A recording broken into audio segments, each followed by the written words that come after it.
সব কিছুরই কিছু নিয়ম আছে, মানে কোনো না কোনো নিয়মের হাত ধরেই আমরা আসলে একটা গন্তব্যে পৌঁছাই, তাই না? তো সেই জায়গা থেকে আজকের যে ভিডিওটা তাদের জন্য, যেসব অভিভাবকরা বলেন যে আমার বাচ্চাটা কবে লেখাপড়া করবে, কবে স্কুলে যাবে, নর্মাল স্কুলে যাবে, কবে হচ্ছে ও এক জায়গায় স্থির হয়ে বসে ও লিখবে, ও লেখাপড়া করবে, ও লেখাপড়া কি আদৌ হবে কি না, তাদের জন্য একটা ভিডিও।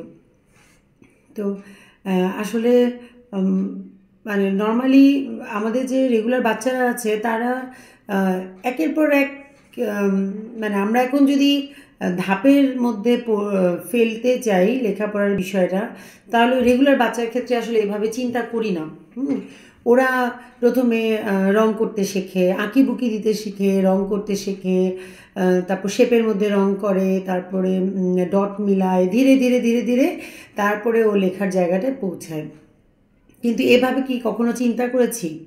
করি নাই কিন্তু। মানে আমাদের যে রেগুলার শিশু আছে তাদেরকে আমরা কিভাবে লেখাপড়ার জায়গাটায় নিয়ে যাই, তারপর স্কুলে ভর্তি হয়, ওটা নিয়ে কিন্তু কখনো এইভাবে চিন্তা করি নাই।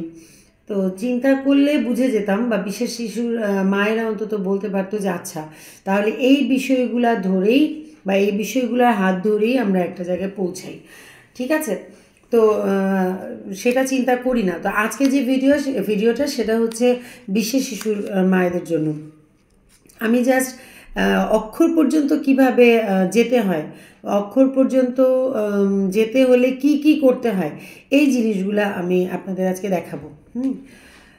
তো দেখেন যে লেখা পর্যন্ত যেতে আমাদের আসলে কি কি করা লাগে, এবং সেটা বয়স অনুযায়ী কিভাবে আমরা বয়সের হাত ধরে ধরে, মানে আমাদের যে রেগুলার বাচ্চারা আছে তাদের বয়সের হাত ধরে ধরে আমরা কিভাবে হচ্ছে ওই সামনের দিকে এগোই, ওই জিনিসটাই আমি আপনাদের আজকে বোঝানোর চেষ্টা করবো। হ্যাঁ, তো আমরা যে কোনো একটা খাতা পেন্সিল দিয়ে দিলে বা রং পেন্সিল দিলে ওরা এইভাবে আঁকিবুকি করে। ঠিক আছে? তারপর যদি বলি যে ওরা যখন এই আঁকিবুকিটা করতে পারে বা করতে অভ্যস্ত হয়ে যায়, তারপরেই আমরা শেপের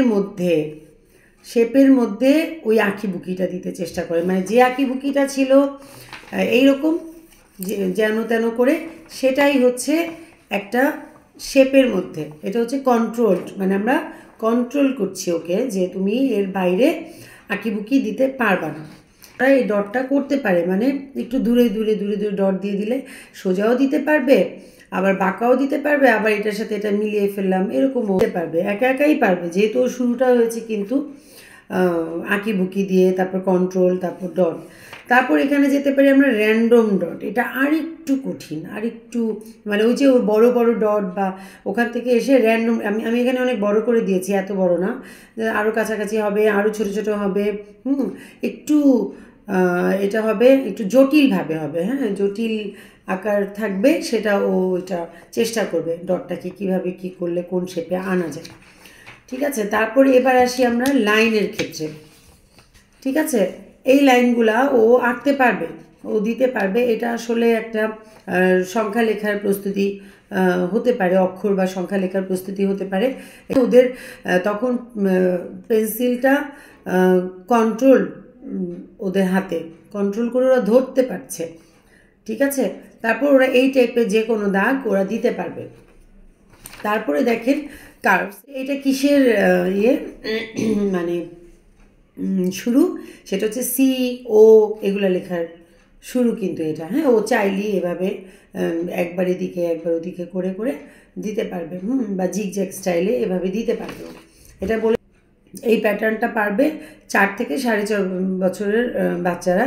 এটা জিগজ্যাগ আছে, ঢেউয়ের মতো আছে, লম্বা আছে, বাঁকা আছে, বিভিন্ন টাইপের প্যাটার্ন আছে, ও আঁকতে পারবে। হ্যাঁ, 12 মাস থেকে শুরু করে 4.5 বছর পর্যন্ত এসে ঠেকলো বাচ্চাটা এখন এগুলা পারে, তাই না? যে কোনো জিগজ্যাগ স্টাইল, তারপরে হচ্ছে লাইন, হ্যাঁ, প্যাটার্ন, এগুলো ও এখন পারবে। তারপরে গিয়ে কিন্তু এই যে এবিসি, এখানে উল্টা দেখা যাচ্ছে আসলে এবিসি, এগুলা পারবে। তো এক এবিসি পর্যন্ত আসতে ওদের কত সময় লাগলো, তাই না? তো এখন এই যে রেগুলার বাচ্চার যে লম্বা সময়টা, এই সময়টা তো এইভাবে ধরে ধরে ধরে ধরে আমরা আনি, কিন্তু এইভাবে কখনো ভেঙে ভেঙে আসলে চিন্তা করি না। এই ভাঙাটা আমরা বিশেষ শিশুর ক্ষেত্রে যদি চিন্তা করি, এখন আপনার শিশু ওর ওর ডিসেবিলিটি ধরাই পড়লো 5 বছরে, 6 বছরে, 7 বছরে আপনি অনেক দৌড়াইলেন, অনেক থেরাপি দিলেন, ডাক্তারের কাছে দৌড়ানোর পরে আপনার 7 বছর, মানে ইনফ্যাক্ট আজকে একটা বাচ্চা আসছে, বাবা মা নিয়ে আসছে 7 বছরে ভর্তির জন্য, বয়স 7।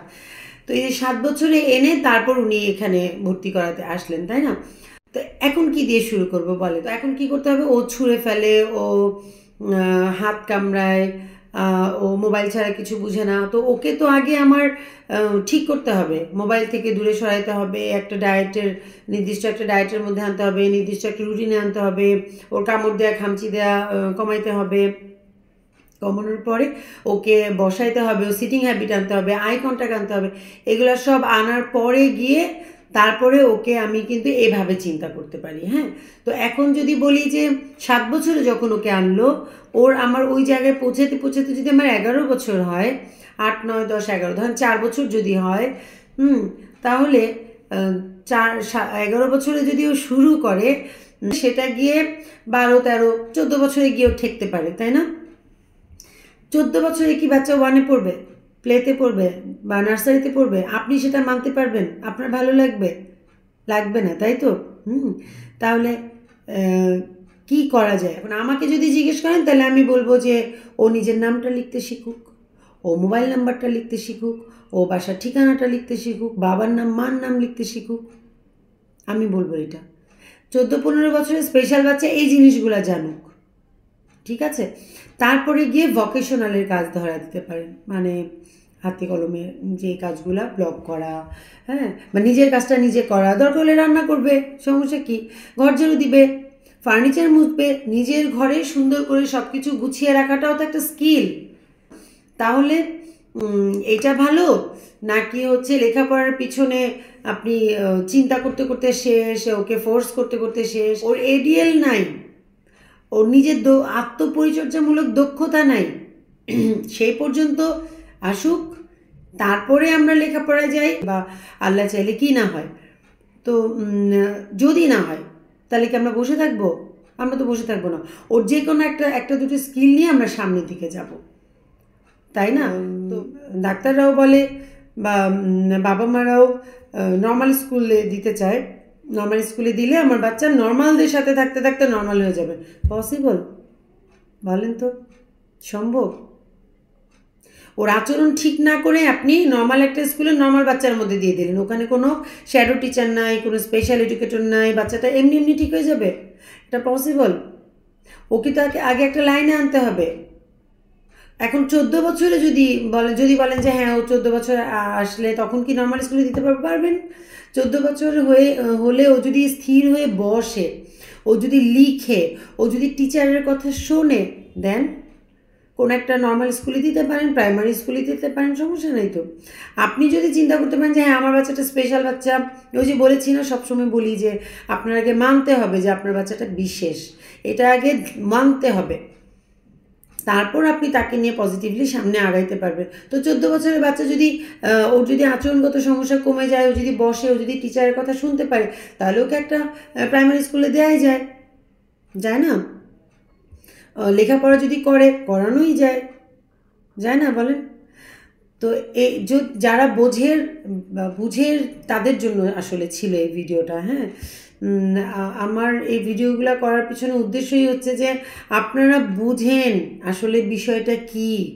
গায়ের জোরে কিছু হয় না, কোনো একটা জিনিস মানে আমি যদি অ্যাচিভ করতে চাই, ওইটার পিছনের কাজগুলা কি সেটা তো জানতে হবে, তাই না? বলেন। যাই হোক, এই ছিল আজকে আমার মানে এইটাতে মনে হচ্ছিল যে এটা খুব জরুরি জানানো। ভালো থাকবেন। আসসালামু আলাইকুম।